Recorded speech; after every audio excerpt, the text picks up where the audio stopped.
to 4. This is mean 5x. It's similarly in variance.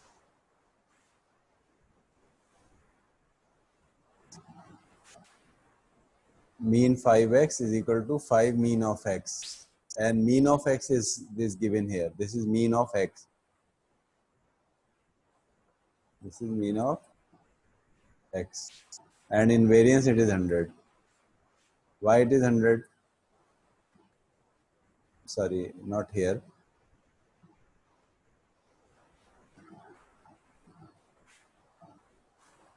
It is 100 here. Why it is 100? As in variance, we said the variance 5x is equal to 5 square. 5 square is 25 Vx.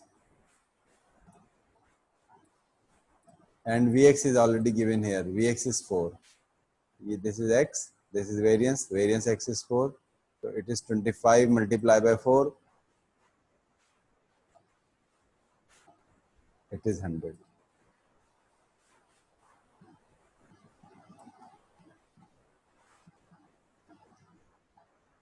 Right. Now the next question is from Alishba Rose. Ji Alishba, what is the mean of 2x plus 5 here?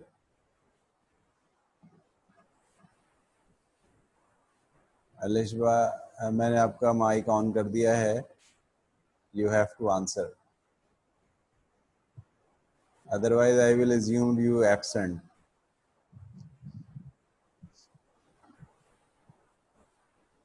Ji Alishba rose.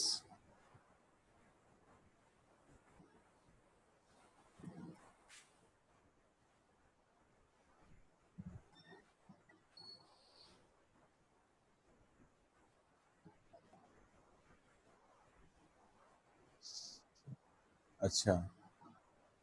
Some student are giving answer. One of them 15, किसी ने कहा है, किसी ने 13 कहा है. तो देखिए मैं फिर एक्सप्लेन करता हूँ ये कैसे निकलेगा.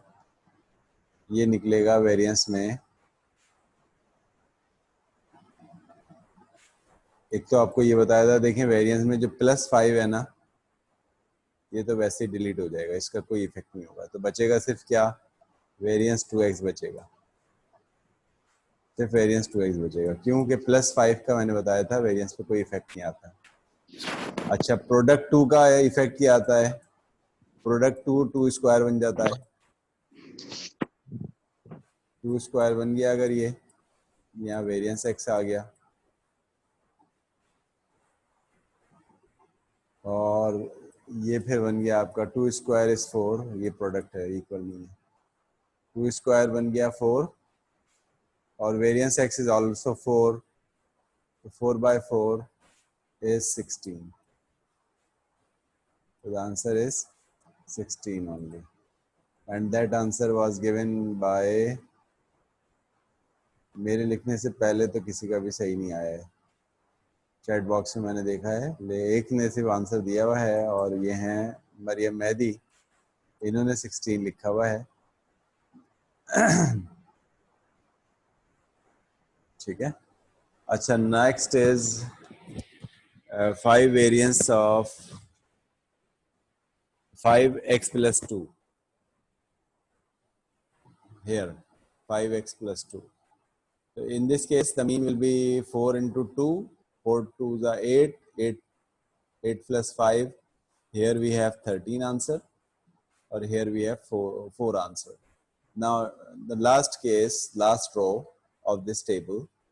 In the last row of this table we have mean of 5x plus 2. The mean of 5x plus 2 will be equal to mean of 5 in the bracket x plus 2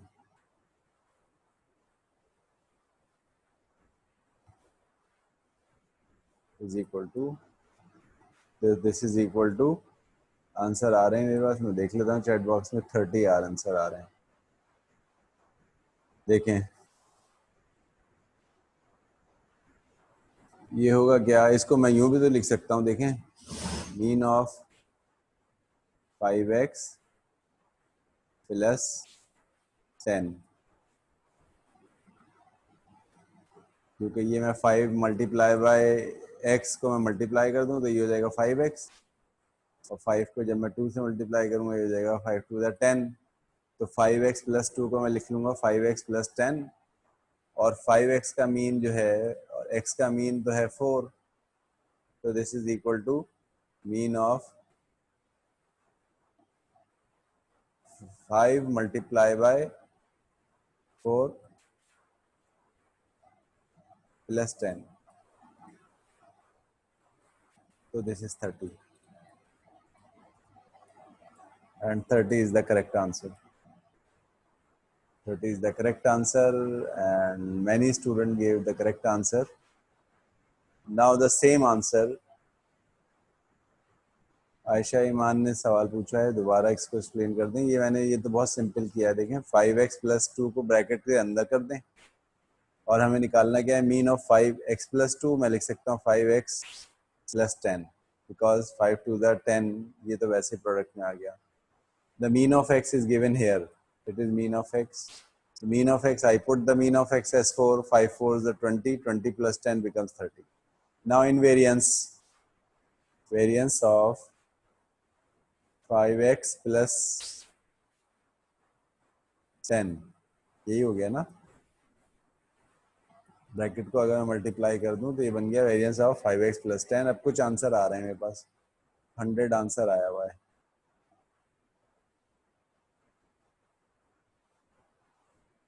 100 answer आया हुआ है, और 100 is the correct answer. उसकी वजह क्या है, variance 5x रह जाएगा।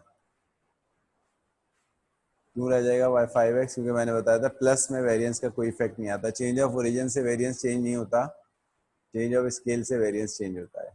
तो जब मैं 5x का वेरिएंस निकालूंगा तो वही आंसर आएगा जो ऊपर आया था, और ऊपर आंसर क्या आया था, 25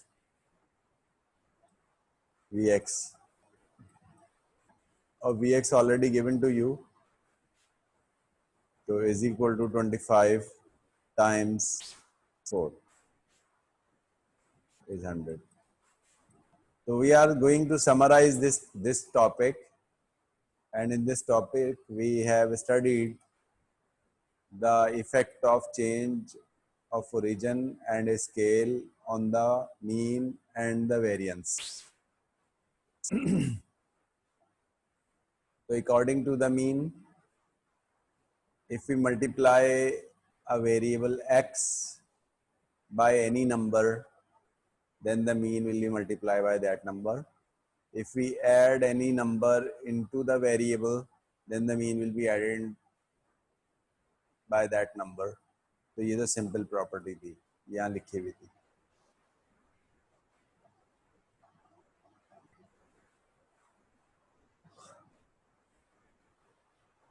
ये लिखी हुई है। और वेरिएंस क्या होगा, मल्टीप्लाई में आएगा तो वो स्क्वायर हो जाएगा। ठीक है, आगे बढ़ते हैं यहाँ से।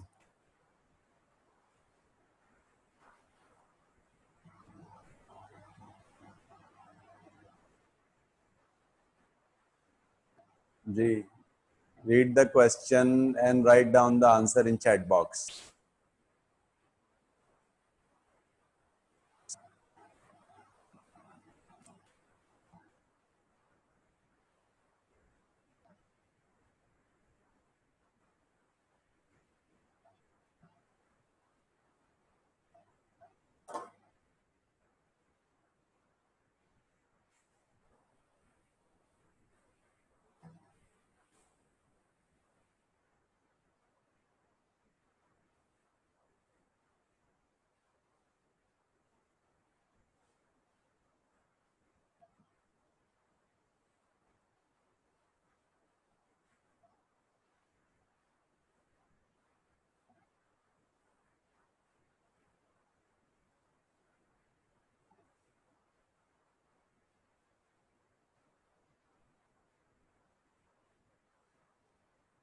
जी।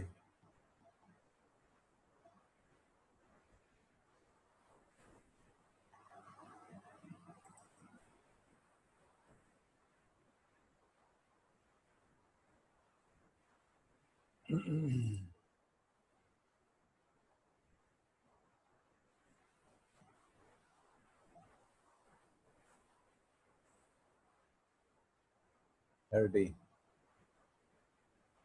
No one is answering. 165 and 10 centimetre. Answer ये किसकी तरफ से आया है?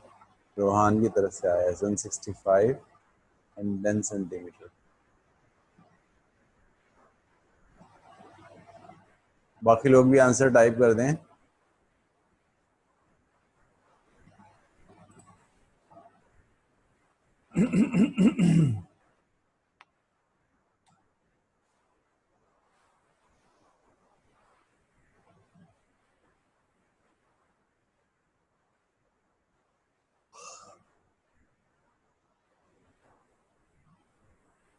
देखिए कहा क्या जा रहा है, the mean and variance of height of a group of 10 person with 3-inch heel are 66 and 4 inches। दो चीजें गिवन है। क्या चीजें गिवन है? Mean of x is 66 and variance of x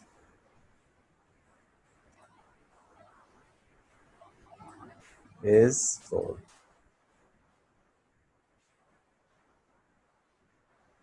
The mean and variance of height of the inches। अच्छा, इसमें एक error भी लिखा हुआ है, क्वेश्चन में भी एक एरर है। बताएंगे कोई क्वेश्चन में क्या एरर है? क्वेश्चन में एरर ये है कि ये मीन तो 66 इंचेस हो सकता है, लेकिन वेरिएंस 4 इंचेस स्क्वायर होगा, क्योंकि मैंने आपको बताया था वेरिएंस का जो यूनिट होता है वो इंच स्क्वायर में आ जाता है। तो ये क्वेश्चन में एरर है, इसको करेक्ट कर लीजिएगा आप लोग। रिकॉर्डिंग में तो करेक्ट हो गया ये, लेकिन ये कि जब स्लाइड्स आपको वहाँ नज़र आ रही होंगी तो उसमें ये करेक्ट नहीं हुआ होगा। तो यहाँ तक ये समझ में आ गया आपको?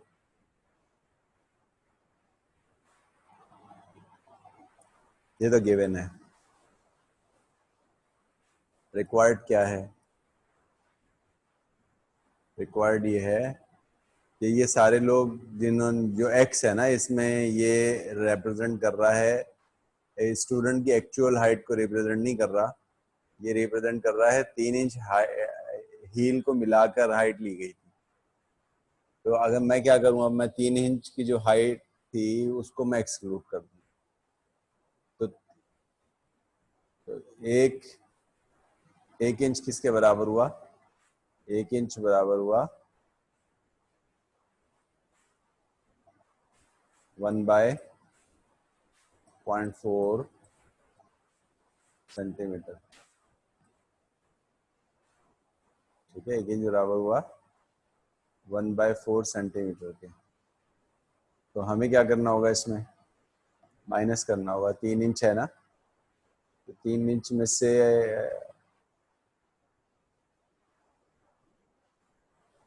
आप माइनस कर देंगे, 3 माइनस कर देंगे तो -3 हो जाएगा ये,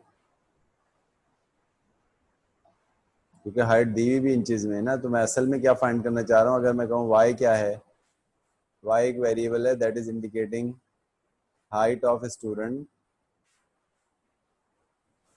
without heel. Height of student without heel. तो मैं क्या लिखूँ इसको? इसको मैं फिर x-3 ना लिखूँ? तो y क्या है? y है x-3। क्यों है y x-3? y x-3 इसलिए नहीं है, x में हमने कहा था कि वो हील पहन के स्टूडेंट की हाइट है। अब मैं कह रहा हूँ हील हटा के स्टूडेंट की हाइट क्या होगी? तो जाहिर है 3 इंच की हील पहने हुए थी स्टूडेंट, या पहने हुए था स्टूडेंट, तो ये 3 इंच हटा दिए अगर हमने, तो ये y आ जाएगा। अब मुझे निकालना क्या है? मीन y निकालना है और वेरिएंस y निकालना है। एक तो आंसर मैं दे सकता हूं इंच में, again I can answer it in centimetres क्योंकि answer is required in centimetres.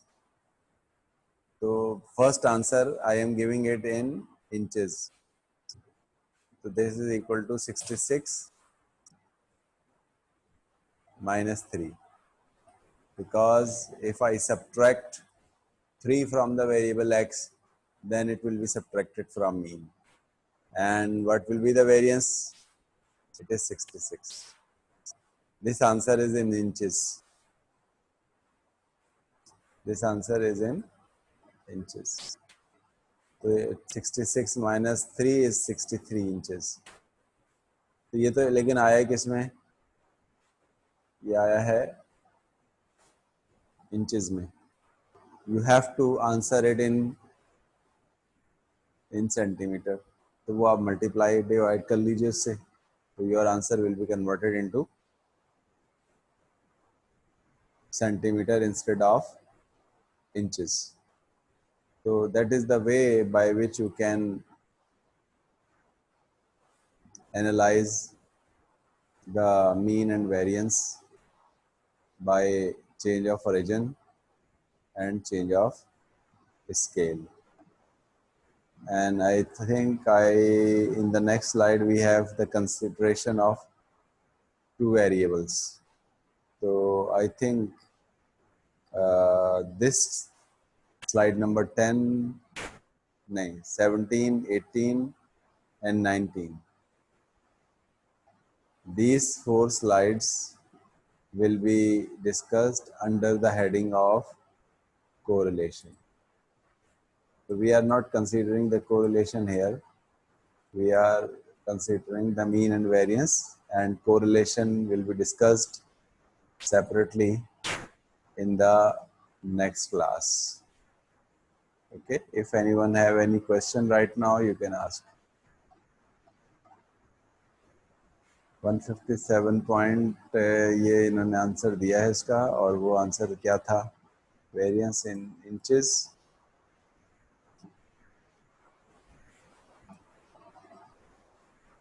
और इस 1 इंच को हमने कहा था डिवाइड कर रहे थे. डिवाइड किससे कर रहे थे? 1/0.4 से कर रहे थे.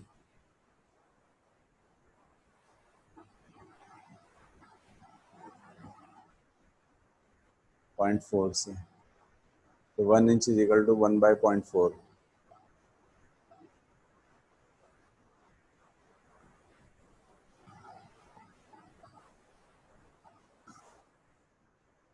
Variance of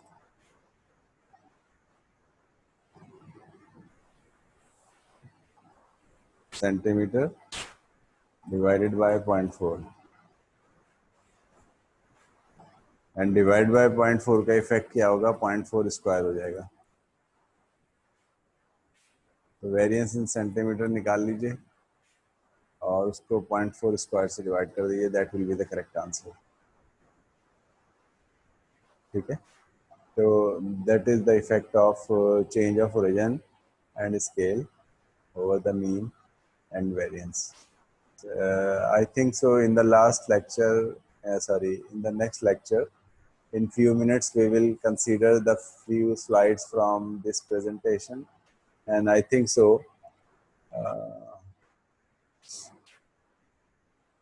measure of skewness and measure of skewness was discussed in the class last time, so there is no need to discuss it again.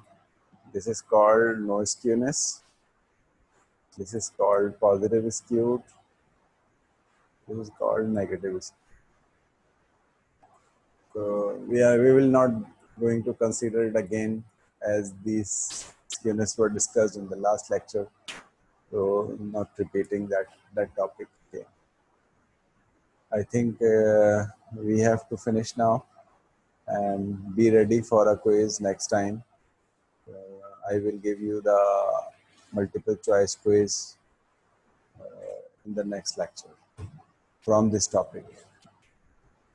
Thank you very much.